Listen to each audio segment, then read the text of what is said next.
মিথ্যা কসম করে ব্যবসা যারা করে, মিথ্যা কসম। অনেক মানুষ আছে, আপনি প্রোডাক্ট কিনতে গিয়েছেন, ভাই গোস্তটা ভালো হবে, আল্লাহর কসম ভাই এই চাইতে ভালো গোস্ত বাজারে পাবেন না, আল্লাহর কসম ভাই এই মুরগিটা সেরা মুরগি, ভাই কি বলেন, আল্লাহর কসম এটা কালকে রাত্রিবেলা গাছ থেকে পারছি, একবারে টাটকা আম, কি বলেন ভাই এই তরমুজ, আহা হা হা, পৃথিবীতে এর চাইতে ভালো তরমুজ আছে, আল্লাহর কসম। তো কালকে এক দোকানদারকে বললাম ভালো হবে তো ভাই তরমুজ, 10 কেজি ওজন।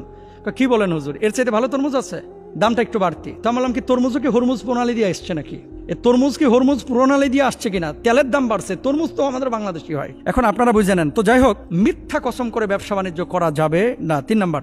আর আরেক শ্রেণীর কথা বলা হয়েছে, নবীজি সাল্লাল্লাহু আলাইহি ওয়াসাল্লাম বলছেন বৃদ্ধ ব্যভিচারী। অনেক মুরব্বী আছে, 60 বছর 55 বছর হয়ে গেছে, দাড়ি চুল পাকিয়ে যাচ্ছে, এখনো জেনাহের মানসিকতা তার যাচ্ছে না, পরক্রিয়া করে। অনেক জালেম আছে এরকম, মানে বৃদ্ধ ব্যভিচারী ব্যভিচারিণী, এদের দিকে আল্লাহ তাআলা তাকাবেন না। আরেকটা হাদিসের মধ্যে আছে আরো 3 শ্রেণী মানুষের কথা।